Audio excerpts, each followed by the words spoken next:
Hello guys! Good morning, good afternoon, good evening, wherever you are. Ngayon, merong dumating na box sa aming pintuan. At tumawag na yung mister ko, sabi, para sa akin daw ito. Excited tayong buksan. Wow! Ang laki-laki ng box, guys. Samahan niyo ako. Isara mo muna ang pinto, Mami Sonic. Bilis!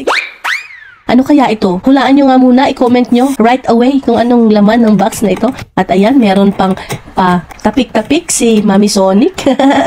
Lalo tuloy akong na-excite. Ayan, buksan natin ang ilaw para mas maliwanag. Excited na ba kayo guys? Ayan, ready ako. At kita nyo naman, meron pa akong susi.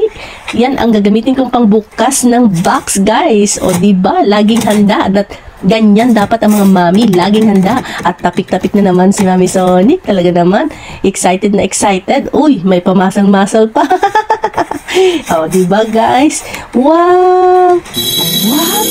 What is that? Ano yan guys? Hulaan nyo.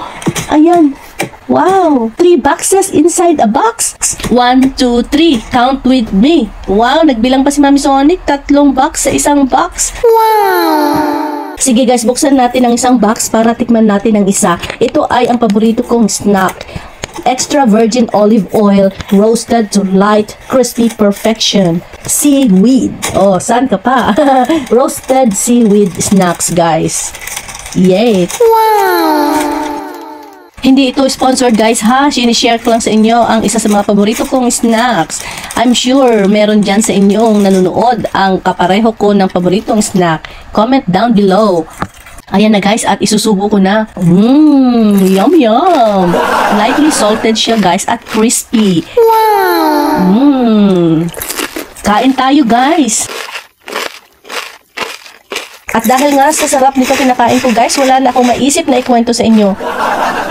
Weakness ko kasi ang pagkain guys, iniiwan ko lahat pagdating sa pagkain. Charot, biro lang yun guys. Salamat sa time ninyo ulit and see you next time. Ciao, I love you all.